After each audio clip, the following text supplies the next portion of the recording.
नमस्कार, मेरे YouTube channel Bajranglal Saini गुरु में आपका फिर से स्वागत है।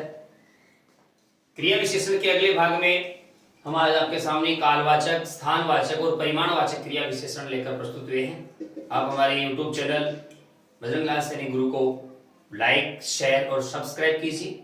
आपको अधिकाधिक लाभ होगा और अपने मित्रों से भी इसको शेयर करने के लिए, सब्सक्राइब करने के लिए आप कहिए। तो आज प्रस्तुत है कालवाचक क्रिया विशेषण। जैसे कि आप सब जानते हैं, काल का मतलब होता है समय।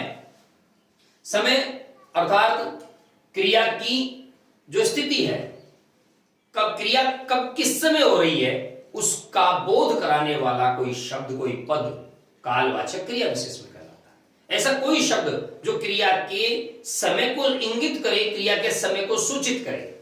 जैसे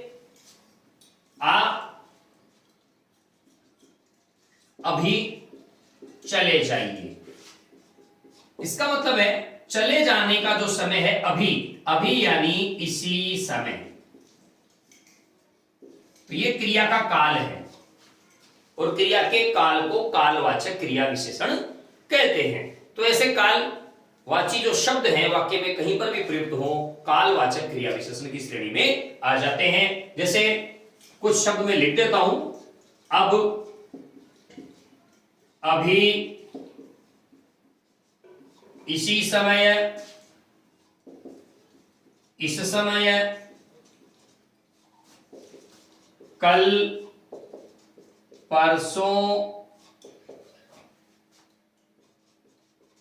उस समय, तभी, जभी,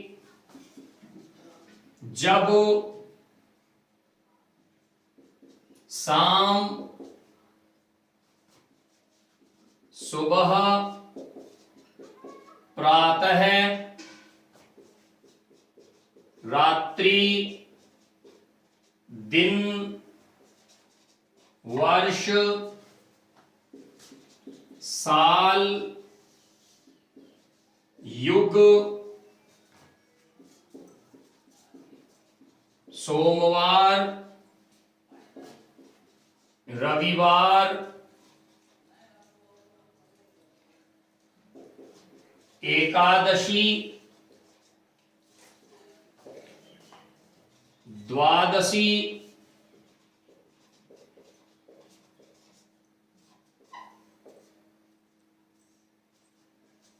सहस्राब्दी। कुल मिलाकर स्थिति यह है, समय निश्चित हो, समय अनिश्चित हो। हम इसको थोड़ा सा हिंदी से अंग्रेजी की तरफ जाते हुए इतना समझ सकते हैं, जिस प्रकार अंग्रेजी भाषा में फॉर और सिंस का प्रयोग किया जाता है निश्चित और अनिश्चित समय के लिए, वो सारे शब्दावली यहां पर कालवाचक क्रिया विशेषण कहलाती है। तो कालवाचक क्रिया विशेषण का सीधा सा एक ही मतलब है, क्रिया का समय। क्रिया का समय चाहे वो हजारों वर्ष पहले से हो, चाहे हजारों वर्ष बाद में हो, सुबह, शाम, दोपहर, अब इसी समय, यहां, मतलब जो समय जिस समय का दिया हुआ है, समय सूचक कोई भी शब्द दिया हुआ है, वो कालवाचक क्रिया विशेषण की श्रेणी में आ जाता है। जैसे आज मंगलवार है, तो मंगलवार यहां पर कालवाचक क्रिया विशेषण। मैं मंगलवार को जयपुर जाऊंगा, तो मंगलवार यहां पर कालवाचक क्रिया विशेषण है। सहस्राब्दियों पहले भारत में एक विकसित भौतिक सभ्यता थी, तो सहस्राब्दियों पहले ये कालवाचक क्रिया विशेषण है। ईसा के 700 वर्ष पूर्व, तो ईसा के 700 वर्ष पूर्व एक समय है, यह भी कालवाचक क्रिया विशेषण कहलाएगा। तो कालवाचक क्रिया विशेषण में हमें सिर्फ इतना ध्यान रखना है कि वाक्य में कहीं पर भी कालवाची शब्द अगर आता है तो उसको कालवाचक क्रिया विशेषण के नाम से हम जानते हैं। तो कालवाचक क्रिया विशेषण के बाद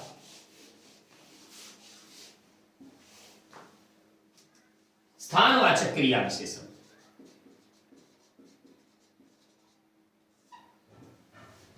स्थानवाचक क्रिया विशेषण का मतलब है, जैसे यहां पर क्रिया का समय बताया गया, वैसे ही स्थानवाचक क्रिया विशेषण में क्रिया का स्थान बताया जाता है। तो इसका मतलब ये हुआ, क्रिया के स्थान को सूचित करने वाले पद स्थानवाचक क्रिया विशेषण कहलाते हैं।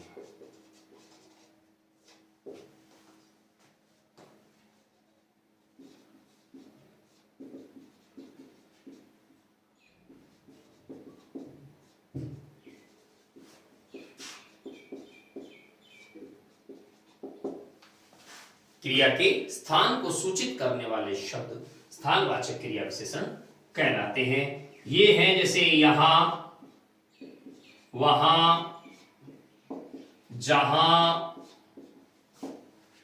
तहां, इधर, उधर, ऊपर, नीचे, मध्य, भीतर, बाहर, अंदर, आगे, पीछे, सामने, दोनों ओर, चारों ओर, सब ओर,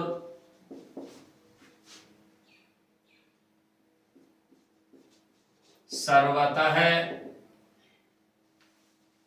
ऐसे शब्दों का उपयोग जिससे क्रिया के स्थान का हमें पता चलता हो। ध्यान दीजिए, अधिकरण कारक अलग वस्तु है, उसमें में और पर का प्रयोग होता है, इसमें ऊपर का प्रयोग होता है, अंदर और ऊपर का शब्द अलग है।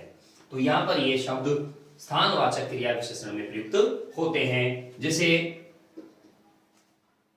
नदी, गांव के